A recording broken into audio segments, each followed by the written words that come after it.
Selamat siang semuanya. Siang. Terima kasih atas kehadiran Bapak Ibu sekalian pada rapat kita hari ini. Kami juga mengucapkan terima kasih dan selamat datang kepada Madam Putri selaku calon investor yang telah menyempatkan waktunya untuk dapat hadir pada rapat hari ini. Jadi agenda rapat kita pada hari ini adalah untuk membahas pengembangan produk terbaru dari PT Zero Company yaitu Freshwash 2-in-1. Selain itu juga akan membahas terkait dengan analisis hasil survei berdasarkan survei lapangan, konsep produk, strategi pemasaran dan profit di masa depan. Untuk melanjutkan rapat ini, saya persilakan kepada Bapak Direktur untuk dapat memberikan arahan.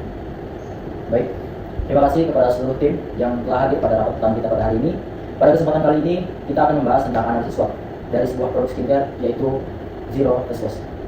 Saya berharap setiap divisi dapat menyampaikan pandangan serta masukan dari bidang masing-masing, sehingga kita dapat menilai peluang sekaligus tantangan yang mungkin kita akan hadapi. Baik, untuk memulai pembahasan, saya persilahkan kepada divisi marketing untuk menjelaskan hasil analisis SWOT yang telah disusun terhadap produk Zero Face Wash. Silakan. Terima kasih Bapak Direktur atas kesempatan yang sudah diberikan. Berdasarkan hasil survei analisis SWOT yang sudah kami lakukan pada diskusi dari kalangan generasi Z dari umur segmentasi dengan umur 18 tahun sampai dengan 30 tahun, kami menemukan Bapak bahwa mayoritas generasi Z ini cukup memperhatikan dan sering menggunakan produk face wash dan memperhatikan kegunaan serta bahan-bahan alami pada face wash produk tersebut.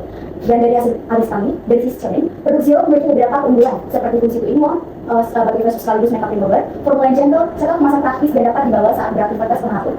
Dari sisi fitness, sebagai brand baru, kita masih perlu membangun kepercayaan kepada para konsumen kita. Karena untuk meningkatkan awareness terhadap produk yang kita bawakan dan memperhatikan ingredients alaminya. Karena seperti hasil wawancara maupun hasil survei sudah kami lakukan dalam masa kali, kebanyakan target kami maupun segmentasi kami itu mempertimbangkan yang namanya ingredients berdasarkan bahan alaminya. Lalu dari sisi opportunity, tren pengguna skincare di kalangan generasi muda semakin meningkat, serta banyak konsumen yang mulai tertarik pada produk yang praktis dan ramah lingkungan. Sedangkan dari sisi trade, seperti yang kita tahu, kita banyak sekali teman-teman bahwa kompetitor di luar sana merupakan salah satu trik kita, tantangan kita. Jadi kita harus melakukan inovasi terus-menerus dan inovasi terus-menerus dari kemasan maupun dari bahan alami. Berdasarkan tersebut, kami melihat bahwa produk Zero memiliki potensi yang sangat baik untuk berkembang, namun tetap membutuhkan strategi pemasaran yang sangat matang agar dapat bersaing dengan kompetitor lainnya. Baik, terima kasih atas pemaparan laporan yang telah disampaikan oleh divisi marketing. Dari hasil analisis tersebut, saya dapat melihat bahwa produk ini memiliki peluang yang cukup besar di pasar, namun tetap ada beberapa tantangan yang perlu kita perhatikan. Selanjutnya, saya ingin menanyakan kepada divisi R&D terkait fitness yang disebutkan yaitu preferensi responden terhadap bahan alami. Bagaimana solusi Anda untuk sisi pengembangan produk? Silakan. Baik, terima kasih Bapak. Menanggapi keluhan tersebut, dari divisi R&D kami mencoba mengatasinya dengan tetap memasukkan unsur bahan alami ke dalam formula produk. Kami akhirnya menemukan solusi yang tepat, yaitu menggunakan buah lerak sebagai bahan utamanya. Mengapa kami memilih dan menggunakan buah lerak? Dikarenakan buah lerak sudah cukup dikenal sebagai bahan pembersih alami karena mengandung saponin yang menghasilkan busa dan membantu mengangkat kotoran di muka dan minyak secara lembut pada permukaan kulit.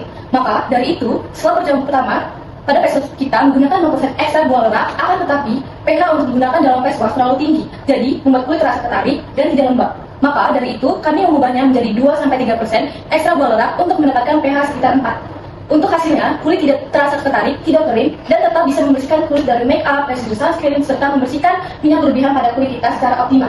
Dan tentu hal lainnya yang sesuai dengan keunggulan produk kita. Selain itu, kami juga menambahkan niacinamide yang berfungsi untuk membantu mencerahkan kulit serta menjaga kesehatan skin barrier. Dengan kombinasi tersebut, kami berharap produk Zero dapat memberikan keseimbangan antara bahan alami dan bahan aktif yang efektif, sehingga tetap aman digunakan serta mampu memenuhi kebutuhan konsumen. Cukup sekian pemaparan dari divisi R&D. Baik, terima kasih atas pemaparan laporannya. Di sini saya lihat bahwa penggunaan ekstrak buah lerak sebagai bahan alami serta penambahan niacinamide dapat menjadi nilai tambah bagi produk kita yaitu Zero Face Wash dan akan membantu menjawab kelemahan terkait preferensi konsumen terhadap bahan alami. Selanjutnya, untuk mengetahui bagaimana rencana proses produksi dan pengelolaan operasional dari produk Zero Face Wash, saya persilahkan kepada divisi operasional dan produksi untuk menyampaikan laporan. Silakan. Baik, terima kasih kesempatannya Bapak. Di sini saya dari kepala divisi operasional dan produksi ingin menyampaikan laporan dari divisi operasional dan produksi terkait rencana pengembangan produk Zero Face Wash. Yang pertama, itu dari sisi perencanaan produksi. Kami telah merancang proses produksi yang dimulai dari pemilihan bahan baku yang aman dan berkualitas untuk kulit. Salah satu keunggulan produknya yaitu dari Cleansher plus Makeup Remover, cocok semua jenis kulit, unisex, all type skin. Formula Zero Face Wash dirancang sebagai produk multifungsi, yaitu dapat digunakan sebagai pembersih wajah sekaligus makeup remover sehingga memberikan kemudahan bagi konsumen. Kedua, dari sisi pengelolaan bahan baku, divisi kami telah mengidentifikasi kebutuhan bahan utama seperti bahan dasar face wash, bahan aktif untuk membersihkan wajah, serta komponen kemasan seperti botol, pump, dan kemasan travel size. Kami juga memastikan ketersediaan bahan baku agar proses produksi dapat berjalan secara berkelanjutan. Yang ketiga, terkait proses produksi, kami merancang tahapan produksi mulai dari pencampuran formula, penyusun produk ke dalam botol, hingga proses pengemasan produk zero face wash akan tersedia dalam dua ukuran, yaitu botol reguler untuk penggunaan sehari-hari dan travel size yang dapat dijadikan keychain agar lebih praktis dibawa ke mana saja.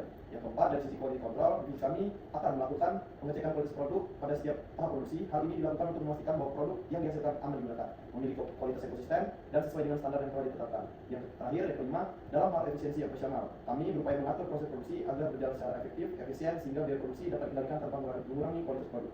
Dengan perencanaan operasional dan produksi yang matang, kami berharap produk Face Wash Zero dapat diproduksi dengan baik serta mampu memenuhi kebutuhan konsumen yang menginginkan produk skincare yang praktis, efektif, dan mudah digunakan dalam aktivitas sehari-hari. Terima kasih, Bapak.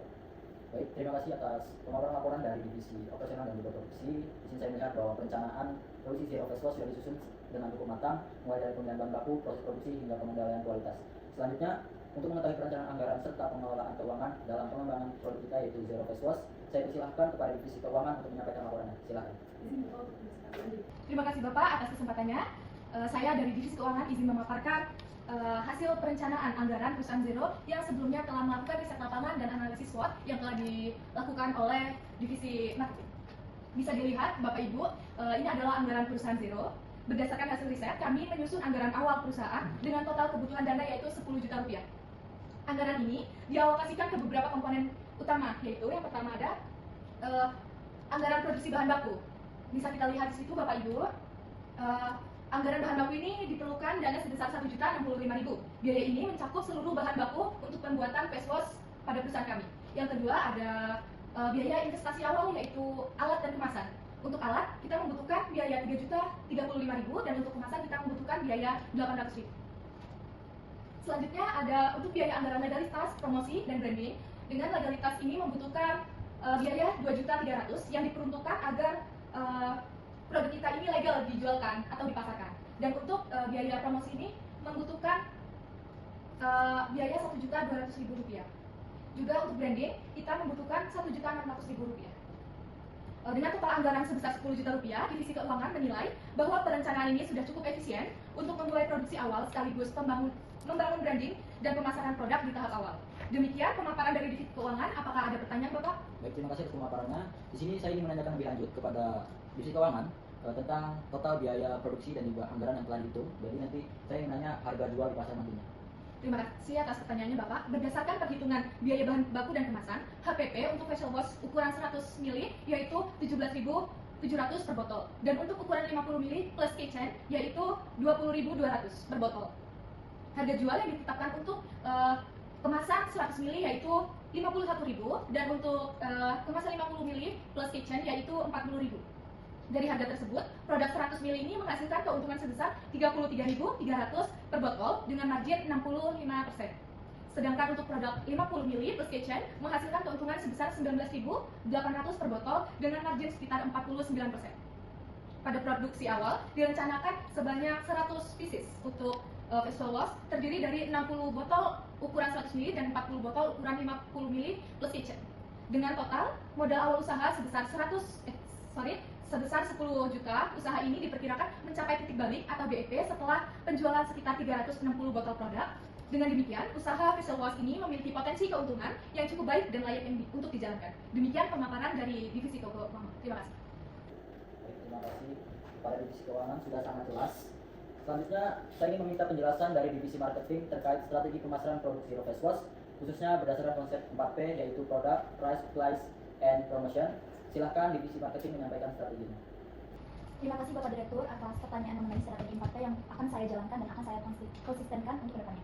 Pastinya saya akan membranding dari produk Face Wash Zero dengan keunggulan yang sudah dijelaskan tadi Bapak, yang mampu membersihkan kotor, layan minyak, dan sisa makeup tanpa bikin kulit kering, lembut, bisa halus, cocok untuk semua jenis kulit. Dengan adanya produk yang mempunyai keunggulan-keunggulan tersebut Bapak, kami yakin dan kami pasti menciptakan suatu produk yang bisa memberikan memberikan ketertarikan terhadap konsumen yang ingin memakainya. Apalagi produk yang kami ciptakan mempunyai bahan alami yang sudah dipaparkan oleh R&D yaitu buah lerak, ekstra buah lerak yang cukup meyakinkan untuk konsumen memakainya Bapak. Yang kedua ada price. Seperti yang sudah dijelaskan divisi keuangan, kami sudah menetapkan harga yang memang cukup terjangkau tapi berkualitas karena sesuai target remaja dan dewasa yang muda peduli skincare seperti target kami dari 18 tahun sampai 30 tahun yang memang dia fokus beraktivitas seperti anak-anak mahasiswa sekarang, bahkan ada orang kantoran juga Bapak. Jadi dengan adanya produk two size yaitu yang pertama ada daily dan yang kedua ada travel kitchen bisa memudahkan mereka untuk membawa produk face wash itu kemana saja dan tidak ada alasan untuk mereka tidak mencuci muka mereka. Yang kedua, place. Kemungkinan kami akan menjanjikan suatu marketplace tersendiri yang memang mereka ingin menjual kembali produk kita. Dari mereka membeli dan mereka menjual kembali produk kita lewat marketplace yang memang bersedia, dia menjanjikan. Terus dari media sosial kami mungkin nanti ada pembukaan TikTok Shop dan dari Tokopedia serta dari Shopee. Lalu untuk toko offline juga seperti biasa marketplace-nya kita juga menjanjikan beberapa pieces untuk mereka jual kembali. Lalu ada promosi.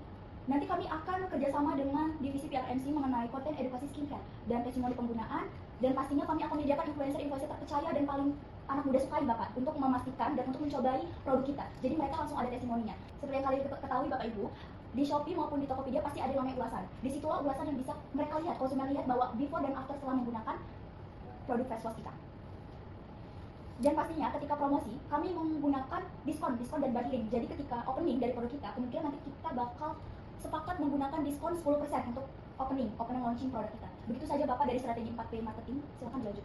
Baik, terima kasih atas laporan dari divisi marketing. Di sini saya melihat bahwa perencanaan pemasaran Zero Face Wash sudah sangat cukup jelas dan terarah. Saya berharap kepada divisi marketing dapat menjalankan strategi tersebut secara konsisten dan juga berintegrasi, sehingga produk kita dapat dikenal lebih luas dan mampu bersaing di pasar.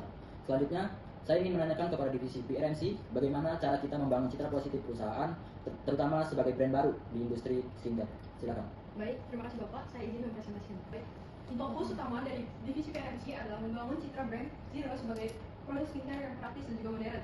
Produk ini memiliki konsep dual cleanse, yaitu face wash yang bisa membersihkan wajah sekaligus membantu menghapus makeup. Lalu dari sisi desain produk, dapat dilihat dari sini bahwa kemasan produk dibuat dengan konsep minimalis dengan dominasi warna biru yang memberikan kesan segar dan juga bersih. Desain yang sederhana ini juga bertujuan agar produk lebih mudah dikenali oleh konsumen serta mencerminkan identitas brand kita yang modern. Lalu, untuk memperkuat identitas brand, kami akan menjaga konsistensi penggunaan warna, logo, serta konsep visual pada kemasan dan media promosi. Kami juga akan memanfaatkan media sosial seperti Instagram, TikTok, dan juga X sebagai sarana komunikasi dengan konsumen melalui konten edukasi dan juga review produk, sehingga produk kita ini dapat lebih dikenal dan dipercaya oleh konsumen. Demikian pemaparan dari divisi PRMC. Terima kasih. Baik, terima kasih atas pemaparan materi dari PRMC. Selanjutnya saya ingin mendengar dari divisi HRD untuk memaparkan laporannya. Silakan. Baik, terima kasih Bapak. Dari sisi HRD, kami sudah memastikan pembagian anggota di setiap divisi sesuai dengan kebutuhan dan kemampuannya masing-masing. Dalam prosesinya, kami berdiskusi terlebih dahulu dengan setiap divisi untuk mengetahui berapa jumlah anggota yang dibutuhkan serta kriteria yang mereka perlukan. Dari divisi operasional dan produksi, itu membutuhkan anggota sekitar 50 anggota. Dari divisi keuangan itu membutuhkan sekitar 3-5 anggota. Dari divisi marketing membutuhkan sekitar 15 anggota. Dari divisi R&D membutuhkan sekitar 6-7 anggota.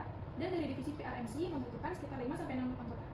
Dengan pembagian tersebut, kami memastikan semua divisi memiliki anggota yang cukup agar pekerjaan dapat berjalan dengan baik dan lebih efektif. Terima kasih. Baik, terima kasih atas laporannya divisi HRD. Dan juga terima kasih atas pemaparan dari seluruh divisi mengenai perkembangan produk Zero Face Wash, mulai dari aspek penelitian produk, operasional, keuangan, hingga strategi pemasaran. Dari penjelasan tersebut kita dapat melihat bahwa produk ini memiliki potensi yang cukup. Selanjutnya, saya juga ingin mendengar pandangan dari pihak investor mengenai rencana bisnis yang telah dipaparkan. Untuk itu, saya persilahkan kepada Madam Putri selaku investor untuk menyampaikan tanggapan ataupun pertanyaan terkait pengembangan produk ini. Silakan. Ya, baik, terima kasih Bapak Adit. Jadi setelah saya mendengarkan penjelasan dari seluruh divisi, saya melihat bahwa produk Zero ini memiliki konsep yang cukup menarik, terutama karena menggabungkan dua fungsi cleanser dan make up remover dalam suatu produk yang praktis. Selain itu, keunggulannya seperti formula yang gentle, cocok untuk semua jenis kulit, serta adanya ukuran size travel. Nah, itu bisa juga dijadikan keychain. Menurut saya cukup relevan dengan keadaan masyarakat di masa modern ini. Namun sebelum saya investasi, saya ingin memastikan strategi pemasaran yang telah direncanakan ini benar-benar matang dan dapat menjangkau target pasar tepat atau tidak. Lalu saya juga ingin memastikan kualitas produk yang kalian tawarkan ini benar-benar konsisten dan mampu bersaing di pasar dengan brand-brand skincare besar yang sudah ada di pasar lebih dahulu. Baik, Madam, terima kasih atas pertanyaannya. Di sini saya divisi marketing akan menjelaskan strategi bagaimana cara kita agar mampu menyaingi para kompetitor itu di pasar tersebut. Jadi, face wash ini, Madam, kami memfokuskan 3 pilar utama. Yang pertama ada digital first marketing. Seperti yang sudah Madam dengarkan, target utama kami adalah konsumen dari usia 18 sampai dengan 30 tahun yang memang dia aktif untuk beraktivitas dan memang memerlukan sesuatu yang praktis. Dan pastinya mereka aktif di dalam sebuah media sosial. Seperti yang dijelaskan oleh PRMC tadi, media sosial itu menjadi sebuah platform untuk kita manfaatkan sebagaimana mestinya kita mereview produk kita, bahkan mengedukasi para konsumen kita bahwa produk face wash itu aman dan dapat digunakan di all type skin dan kumpulan-kumpulan lainnya. Tak hanya itu, dari konten edukasi juga, dan juga ada review penggunaan seperti yang sudah dijelaskan tadi. Kita memerlukan yang namanya influencer. Nanti kami divisi marketing akan membutuhkan influencer yang memang cukup berpengaruh di kalangan anak generasi Z sekarang. Kedua, positioning produk. Face wash diposisikan sebagai face wash yang gentle, aman untuk pengguna harian, dan cocok untuk berbagai jenis kulit termasuk kulit sensitif. Dengan konsep ini, kami menargetkan konsumen untuk mencari produk skincare yang sederhana, efektif, dan aman digunakan dalam jangka panjang. Yang ketiga, ada strategi communication dan strat bounty. Kami bangun kepercayaan melalui testimoni konsumen, before after review, seperti yang saya jelaskan ada ulasan-ulasan tersebut di platform shop, online shop, lalu ada serta edukasi mengenai kandungan produk, apalagi kandungan produk kita juga meyakinkan, diketahui produk kita juga sudah dijelaskan oleh Randy bahwa mengandung ekstra buah lerak 2-3%. Lalu, dari sisi kualitas produk, face wash ini dikembangkan dengan standar formulasi yang konsisten dan melalui proses quality kontrol yang ketat pada setiap batch produksi. Yang sudah dijelaskan oleh divisi operasional dan produksi, pasti mereka memastikan keamanan produksi atau aman tidak dipakai ketika siap dijual atau ketika ini sudah selesai membuat produk tersebut.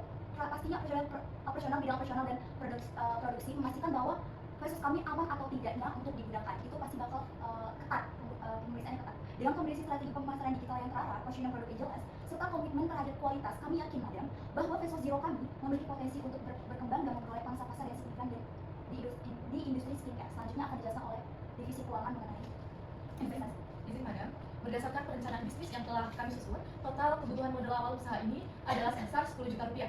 Melalui kesempatan ini, kami membuka peluang kerjasama investasi dengan skema bagi hasil sebesar 10% untuk Madam. Dengan skema tersebut, Madam akan mendapatkan 10% dari keuntungan bersih usaha pada setiap periode penjualan. Artinya, semakin besar penjualan yang kami capai, maka semakin besar pula keuntungan yang akan diterima oleh Madam. Dengan sistem ini, kami berharap kerjasama yang terjalin dapat memberikan keuntungan yang adil baik bagi Madam maupun bagi perkembangan perusahaan. Demikian penawaran kerjasama yang dapat kami sampaikan. Oke, terima kasih atas penawarannya, namun menurut saya persentase 10% itu masih sangat sedikit, tidak sesuai dengan investasi dan risiko yang saya ambil di produk ini. Namun apakah mungkin jika saya meminta menaikkan keuntungan sebesar 15% agar kerjasama kami itu seimbang? Terima kasih atas pertanyaan dan penawarannya. Dari hasil perhitungan keuangan kami, keuntungan yang diperoleh dalam satu kali produksi atau penjualan 100 botol adalah sekitar Rp2.790.000. Sesuai dengan kesepakatan yang kami ajukan, Madam akan mendapatkan pembagian keuntungan sebesar 10% dari total profit usaha. Dengan demikian, dari keuntungan Rp2.795.000 tersebut, investor akan mendapatkan sekitar sekitar Rp279.000 untuk setiap penjualan 100 botol produk. Keuntungan ini bersifat progresif, artinya jika penjualan meningkat, maka keuntungan Madam juga akan meningkat. Misalnya nih, jika penjualan mencapai 200 botol, maka Madam akan memperoleh sekitar Rp558.000 dan akan terus bertambah seiring dengan peningkatan penjualan. Kami menetapkan pembagian 10% karena sebagian keuntungan juga kami perlu alokasikan untuk operasional usaha, produksi berikutnya, serta pengembangan bisnis agar usaha ini dapat terus berkembang dalam jangka waktu yang panjang. Dengan sistem ini, kami berharap kerjasama antara tim usaha dan Madam dapat berjalan secara adil serta memberikan keuntungan bagi kedua belah pihak. Terima kasih. Oke, terima kasih atas penjelasannya. Setelah saya pertimbangkan lagi, saya menyetujui skema kerjasama dengan pembagian keuntungan sebesar 10% seperti yang sudah Anda jelaskan. Semoga kerjasama ini berjalan dengan lancar dan saling menguntungkan. Baik, terima kasih Madam atas penjelasannya dengan pesan kami. Baik, terima kasih kembali. Baik, terima kasih atas pertanyaan dan juga perhatian yang telah diberikan. Kedepannya, kami berencana mengembangkan varian produk lain dari brand Zero sehingga dapat memperluas pasar dan juga meningkatkan nilai bisnis perusahaan. Kami optimis bahwa dengan dukungan investasi yang tepat serta kerjasama dari seluruh tim, produk ini dapat berkembang dengan baik dan memberikan keuntungan yang berkelanjutan bagi perusahaan maupun investor. Selanjutnya, untuk keperluan surat-surat terkait kerjasama akan diproses oleh sekretaris. Baik, terkait dengan dokumen dan surat-surat kesepakatan investasi antara Madam dengan PT Zero Company akan segera saya siapkan. Terima kasih semuanya atas saran dan masukan dalam diskusi pada rapat kita kali ini. Semua hasil diskusi telah saya catat sebagai bahan evaluasi dan tindak lanjut bagi PT Zero Company selanjutnya. Dengan ini, rapat hari ini saya tutup. Terima kasih.